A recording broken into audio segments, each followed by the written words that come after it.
first time you got on stage? Yeah.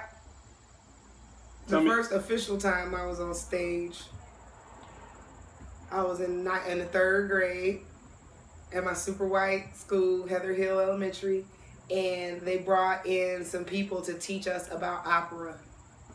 So, like, they had us, they came to our school and they dressed us up in, like, little kimonos, and we got to, like, pantomime, we got to, like, lip sync Madame Butterfly.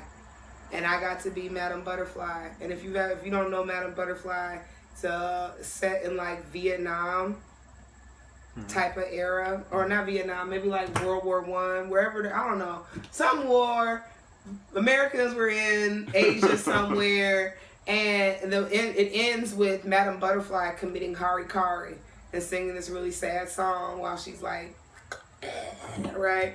So I got to be that character. Just now, you did a good job. Yeah. Right.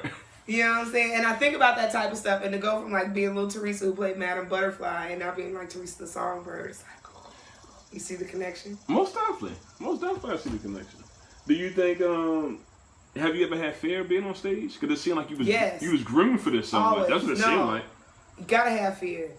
If you're not afraid, you're not doing something right. Like, I am balls to the wall all the time. Like, I'm completely courageous, right? When I'm going, I'm like, oh, I'm coldest. Best to ever do this. Greatest of all time. In my heart, I'm Muhammad Ali. But I'm also scared than a motherfucker. And if you can't carry both of those emotions at the same time into what you're doing, you're not doing something that you care about. Because if you only go into it with all ego, if there's no fear at all, there's no concern for making sure that you're doing an excellent job. What's the greatest compliment you received from a fan or a fellow poet? Or both? I have a poem about baby mamas. It's called Diamonds Are Fine. It's the first poem I did for television.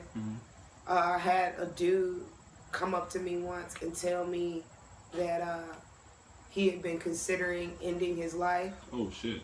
Because he was dealing with some tumultuous things with his co-parent.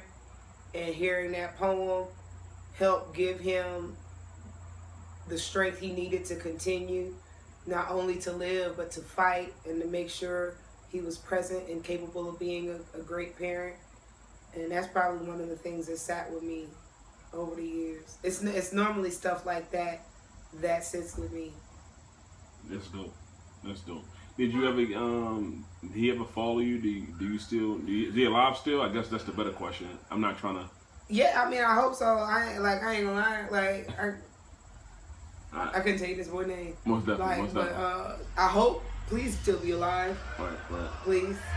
Otherwise, it really ruins the whole gist of my story right now.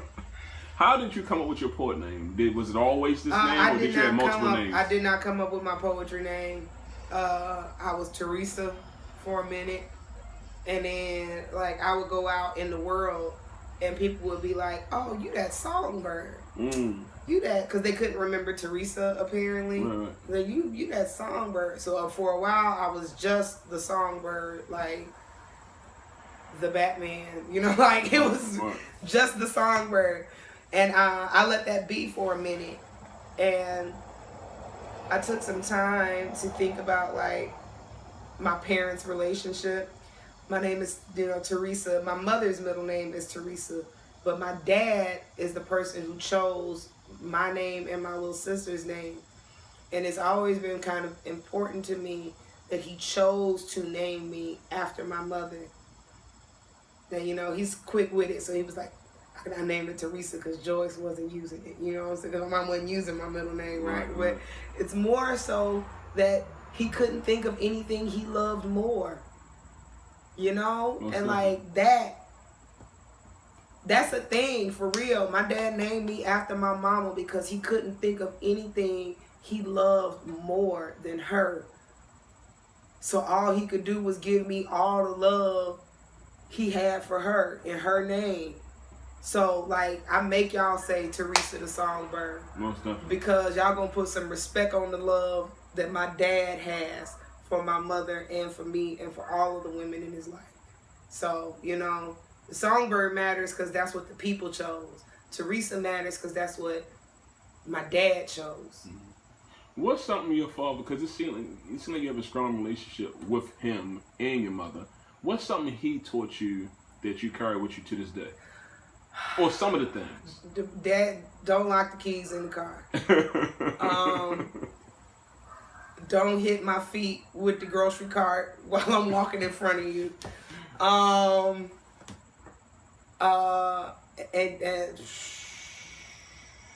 get it yourself. Get it yourself. Get it yourself. Get it yourself. Get it yourself. My dad does not tell me and my sisters. He has never, ever, ever been the dad to be like, oh, you're so beautiful. You're so cute. You're so precious.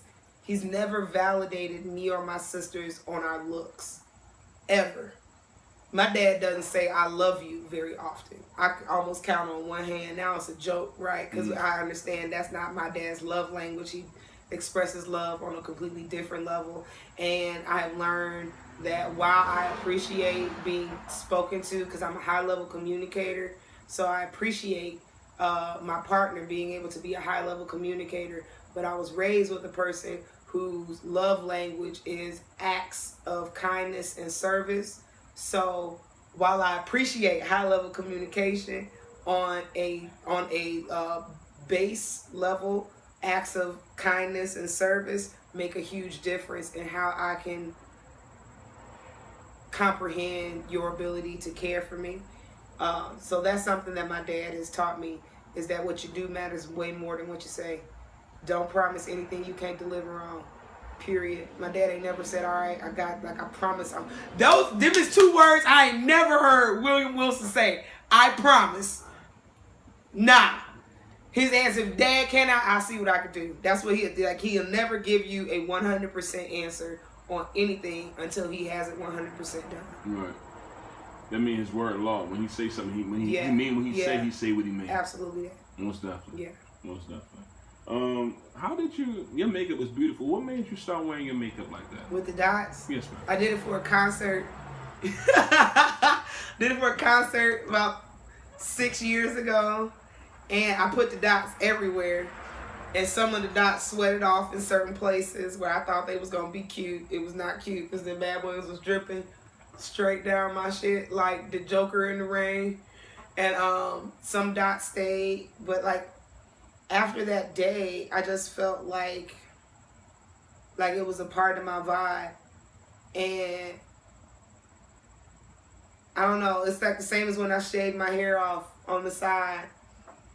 It was, as soon as I did it, it felt like something that should have always been happening.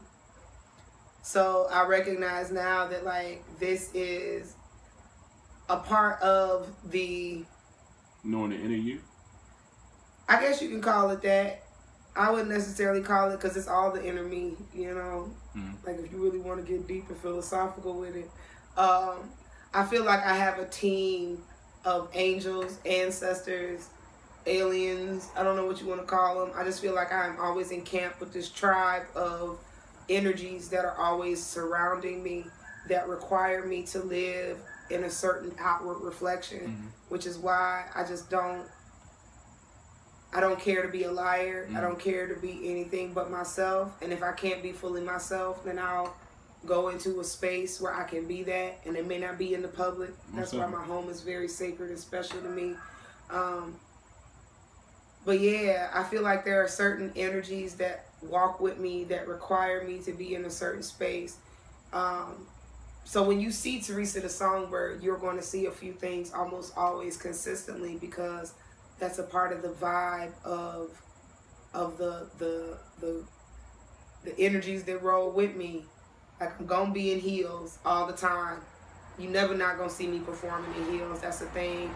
That's the the women who work around me worked in corporate America.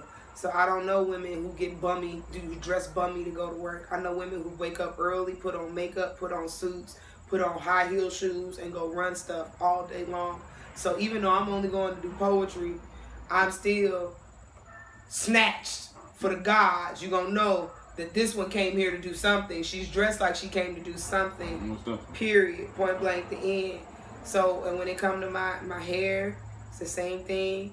You know, I've been doing hair for a long time, and I love my hair. I love my hair because it is intrinsically African. It is intrinsically black girl magic. I want black girls to know. I wore braids to prom. You know what I mean? I think that the African aspiration of who we are on an artistic level, on a fashionable level, matters. So I try to portray that. Like, when you see me, I want you to feel unapologetically black and beautiful on all levels. This is, you know, this is native, this is warrior. So the white dots and all of that, that's the Creek Indian, that's the African tribe, that's the not even that. This is the night sky and the starlight. More than anything, that's what it's the constellation. It's the night sky and the starlight. And that centers me when I get ready to get dressed and I sit and I put my makeup on, knowing what I'm going out to do in the world. It just gives me a second to remind myself of who I am. And looking out at y'all, I forget that this stuff is on. Oh, it's so funny when I finish doing shows and then go like get food or go to the gas station and I be all dolled up and people be staring at me. I forget that I just came from the show and that I'm extra, you know what I mean? I look out at you, I can't see the stuff that's on my face. So for me, it's just that moment, that ritual. It's almost like the same as, you know, like Braveheart when they putting on the blue. It's like, what is it, The Last Samurai, when you see them putting a samurai armor on. It's just that moment to know I'm getting ready to go into battle mode. I'm to get prepared and centered for the purpose. Speaking of ritual, what's some of the rituals you have before you get on stage? Do you have a ritual? Oh, I call down answer. If it's something important, like most of the time, no. If you feel comfortable. No, it's no problem. Okay. Most of the time, no. If I'm doing something like simple, like if I'm hosting an event or whatever, I like to make sure, because I'm forgetful. I got my habits, so I be forgetful about stuff sometimes. So I like to write things down, things that I know I need to say, simple stuff like that. I keep a little card with me, so I make sure I say the things I'm supposed to say when I'm hosting or whatnot, so I don't really get nervous about stuff like that. But like when I'm doing things that I've never done before that give you that courageous fear, you got the butterflies in your stomach, I spend my time on that. I visualize what the night is supposed to look like. I encamp myself. Like the other day when my voice was completely popped and hoarse and I had to battle it, poetry versus hip hop, I kept telling myself all day, I don't care if you got to get up there and sign your poem. I don't care if you got to ASL your way through this whole poem. You better win, little girl. And I did just that. You have to encamp yourself. But outside of that, your ancestors are a resource. The people who you love who pass away, they are a resource to you, even in they passing away. So when I do big stuff, when I do stuff like when I went to Essence Festival, I was like, I take my spiritual baths, I take my spiritual showers, and I invite people who I know are a joy to me or will be, who would have, if they were alive, would have enjoyed seeing the moment. I invite them into the space. I invite them to travel with me. I invite them to be in the space with me. When I did the Trumpet Awards, I was backstage for a solid 10 minutes. The people who perform, like, they bring you up 2 minutes before you're supposed to go up. And the girl who performed before me, there was a technical issue with her performance. So she had to do her whole performance again, which gave me more time to pray before I was called out to perform.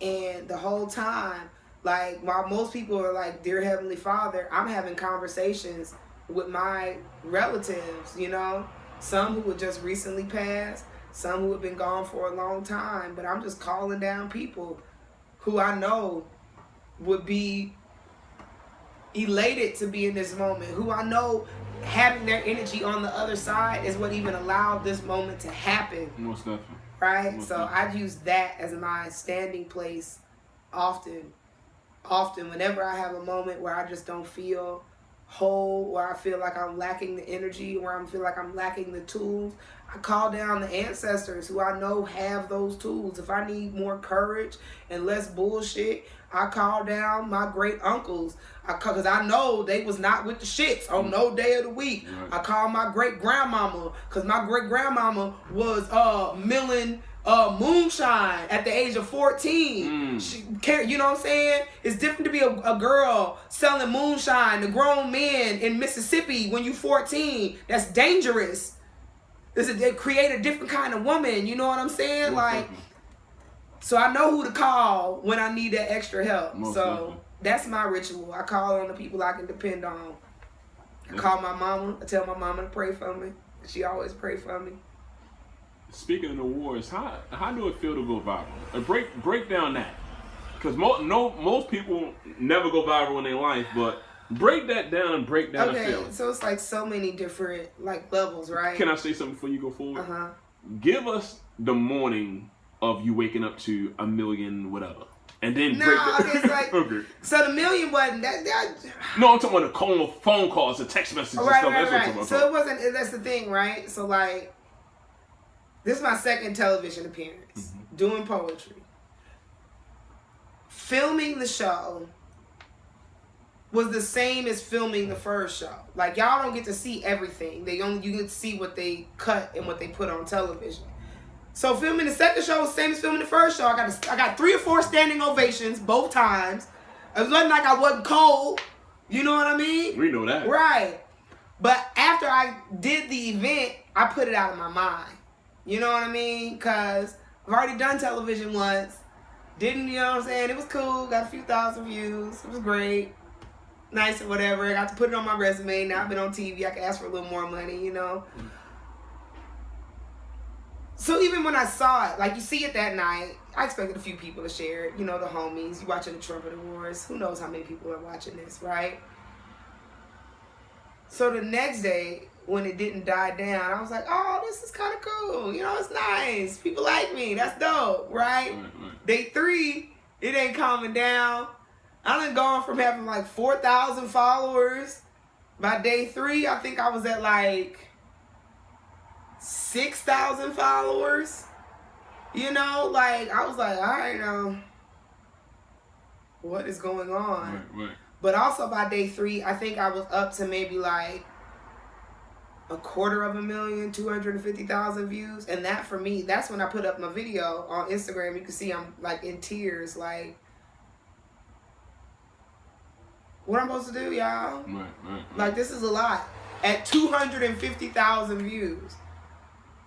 So, like, when it hit, by the time it was hitting 1 million, I was just, like, watching the numbers. I didn't even see it hit 1 million. My little sister was clocking Facebook, though. And she said, like, she took a screenshot as soon as it hit the 1M. She sent me a screenshot with the 1M. So I could have that saved in my phone or whatever. That's dope. So I got that because she kept a hold to it. But now it's up to like 7 or 8 million views. Oh, that's dope. Yeah, between Instagram and it's been shared so many times on so many different venues on Facebook. Like, you have to go through and add up all the different places that it's posted. But it's been millions of views. And you know what's crazy? Nobody knows who I am. Nobody. I'm not famous. Nothing has changed. Like, and that's the thing I really want people to get is like, the viral sensation is what you make of it. I made a little money off of it because I understood I needed to take the opportunity to monetize while I did. So I made my posters. I got my t-shirts. You know, I got a few more people looking at me than there were before. But nothing has changed about the level of work that I have to do to continue to be Theresa the Songbird. The only thing that has changed is the amount of people looking at me. And even that is like, it's the scariest thing to hold on to. I remember, like, so now, like, what is it? July? August? Because it's August 1st, right? August 2nd. Something like that. I don't know what day of the week it is. 3rd. It's the 3rd. Lord have mercy. But, so I went viral in February. That's what, 6 months? So in 6 months, I've gone from having 4,000 followers. Yesterday, I just hit 18,000. Last night, I hit 18,000 followers. And I've been sitting on this like 17.8, 17.9 for like a couple of months. And in a month, I lost 100 followers, and I couldn't figure out why. And my heart was broken about it, right? Right. I just couldn't. I was like, I don't know what I'm doing wrong. I can't hold other people. Yeah, it spilled over into everything in my life. I was just terrible at everything for like a day and a half. But what I realized in that is that it doesn't matter. Like, you lose 100, you gain 100. It doesn't matter. If you're not into what you're posting, if you're not into what you're doing, if you're not into who you're being, like, it's cool to be kicking it and stunting on the gram or whatever, but I don't want to be so into it that I'm not being genuinely Theresa the Songbird. And if y'all not getting that part of me for real, nobody's really winning. So that's what I'm focused on right now, is just trying to create better content that's congruent to what I'm getting ready to do now with the one-woman show. First one-woman stage play, and that's like a whole thing. What day is that being put out? It's Thursday, September 16th at Arts Exchange, 2148 Noonan Street in East Point, Georgia.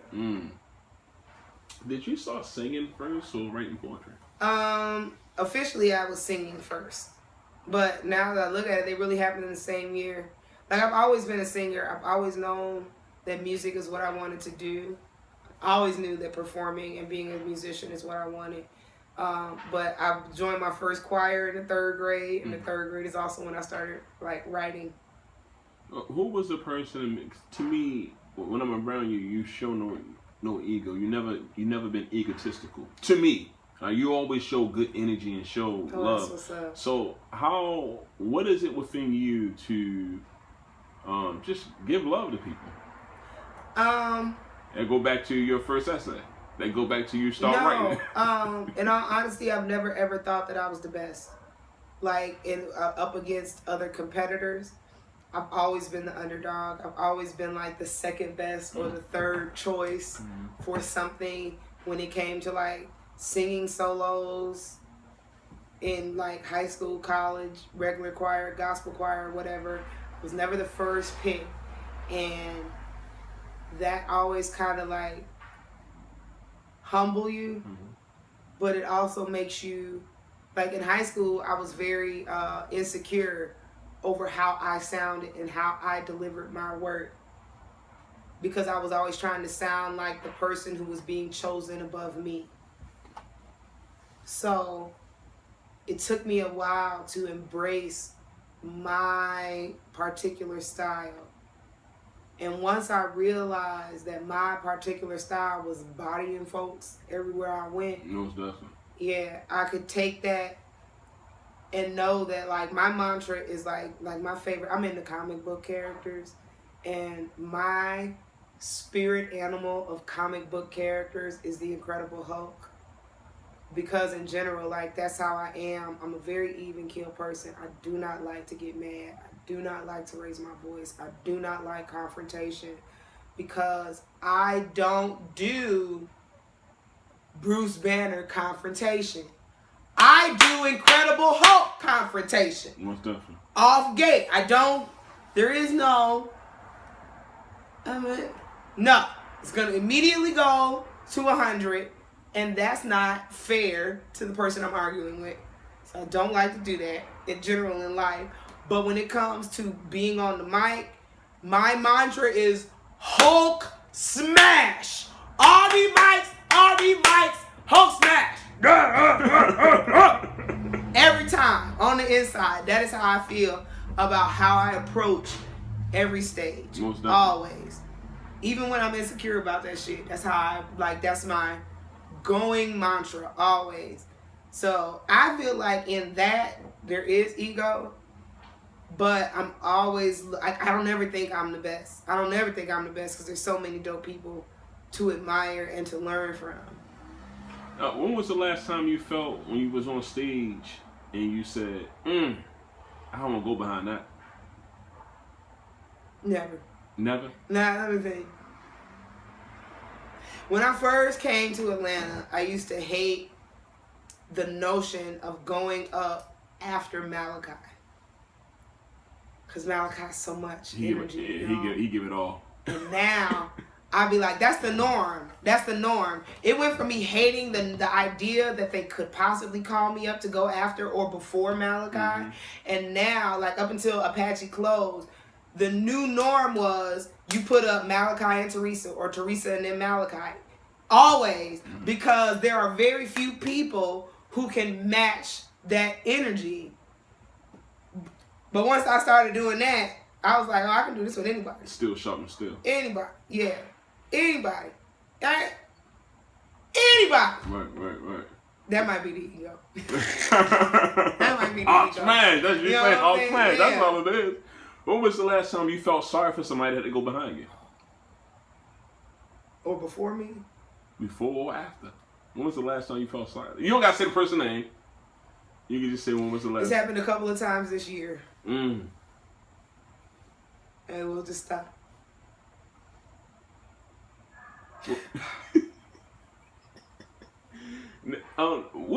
Give us some of your favorite books. 48 Laws of Power, mm-hmm. the Bible, Hind's Feet on High Places, Deepak Chopra's 7 Spiritual Laws of the Superhero, The Alchemist, I like that. The Color Purple,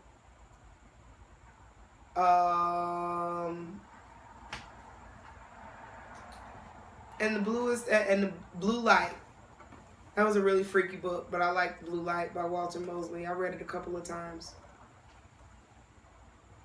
Thank you, I appreciate that. What's your favorite food? I have so many favorites. Yeah, I love food too. Yeah. Okay, I'm gonna just chop it all the way down. It's my favorite because I'm not supposed to have it all the time, but I love to eat it all the time. I love seafood.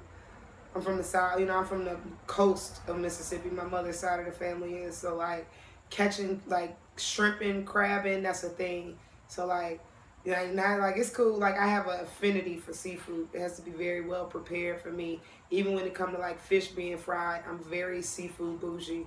So I like seafood in all its forms, even down to sushi. I'm a seafood fan. I don't like raw oysters though. Y'all can keep that. That's what Caucasian people. Mm-hmm. I don't like you gotta cook my shits. I prefer my oysters battered in cornmeal and thrown in some hot grease. Thank you very much. Who was the first person you saw that said, oh, you already said it. You said Georgia Man. What? I was ready to say, who was the first person you saw and you said, okay, that's another level I can get to. But you brought it up earlier, so you said Georgia Man. Okay. Yeah. Okay. What was the hardest poem that you had to learn to remember? Because it's a lot of times, like, I know now you're at a point where as though you do it. I feel like doing Black Girl Magic took a while. It took a while for me to like, so there's this place when I first started doing poems, new poems that I really care about. When you first do them, you don't really know your cadence. So I would do it and I would be so out of breath. I'd be out of breath in the middle of doing the poem because I didn't know where to breathe, and I'd be so excited about performing the poem that I couldn't like breathe. Like it was hard. It was like exercise doing them on stage. I'd be like, you wouldn't see that, but that's how I would feel on the inside doing the poem. So when I got to a place where I could get through that poem and not feel like I had just run a mile, that's when I knew I was good with it. But that took a minute to get there, to like, where I didn't have to take 2 seconds to be like,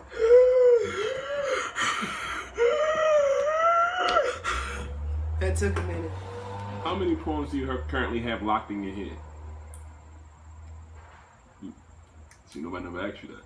No. I don't know. Probably about...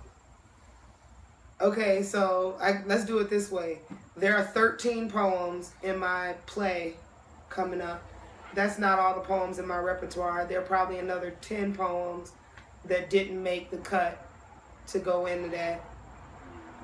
So I would say there's probably, I probably keep around 25 to 30 that just float. I don't even perform them all the time. Like I might have to call some of them up out my spirit right now. But I'm confident that I could probably rattle off 20 in a row without any issue. I'm confident in that, you know. Right. But I think I could probably Probably about 30, 35. What was the last time you went blank in the middle of a poem? Oh. Or what was the worst time you went blank in the middle of a poem?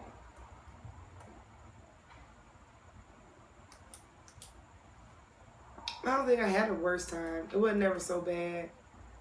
I think my fear is always that I'll go blank, like on television or something like that. Yeah. So on them, I don't you can't have no doubt. You can't have no doubt in your mind. You have to know your poem like you know your poem. You have no idea how many times I spit my poem backstage before I went up to do the Trumpet Awards because I was doing I had edited the version that I did, and then they edited the version that I performed to get it down to the amount of time that they needed it to be. They only dropped maybe like 8 or 9 lines in total from what I did. I can't be mad. 17 million views, 7 million views later, can't be mad at all. You know what I mean? Most definitely. But yeah, it's never been so bad that I couldn't recover.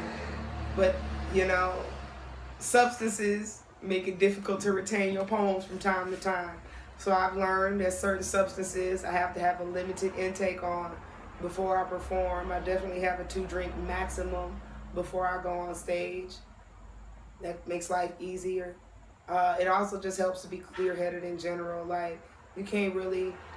I try not to bring my baggage on stage with me unless it's just too much. You know, like sometimes when people pass away or stuff like that, you just can't help but carry it on stage with you, and then you have to be completely transparent. So, you know, carry it, be transparent, let the moment heal everybody. But outside of that, if you mess up, and then do your good shit after you mess up. Mess up on your your trial and error stuff. Then after you mess up, bring back a heavy hitter. People don't even remember that you messed up. It's funny. Speaking of the advice you give me, what would you give yourself or a younger poet? What information would you give yourself 10 or 20 years ago about what you're doing now? Oh, you got it. You got it, girl. You got it. Dress better. Dress better. Put on an undergarment. Damn it. I know you love being a plus size sister. Pull that shit together. Dress better. And know you got it. You got this. You cold, shawty. You been cold. You been cold. And you don't need nobody else to tell you cold. Hone your craft. Sing more. Sing a lot more. Because people love your voice. You cold. Most definitely. You cold. You best. You best ever do this. Hulk smash. Hulk smash. What's something that have you ever had a chance where as though have you ever had a time where as though you wrote something and you were scared to perform it? Do you have things that's so intimate that you want to share on stage? Yeah, I didn't want to do the Baby Mama poem. I sat on the Baby Mama poem for like 3 years because it was close to me. It was centered around my relationship with my godchildren and the mothers that were congruent to that relationship. So I felt like because I'm not a mother, I felt like how dare I put my opinion into what co-parenting is. So I read the poem for Georgia in her living room. It wasn't nothing but me and her. And when I finished the poem, she was like, bitch. You better do that on stage. Exactly. And I was like, that's all I needed. Like when I cut my hair off, I was like, I can't believe you're doing this. And I told my mom, I took it to my mom first. And my mom was like, as long as you like it, I like it. And my mom and George are both Sagittarians, so I already know if they cool with it, I can care what the rest of the world think. I can start getting permission from God himself. I'm a Sag. Yeah. We tell the truth. Yeah. It be blunt, but yeah, y'all the worst. Y'all the worst. Y'all so difficult to please.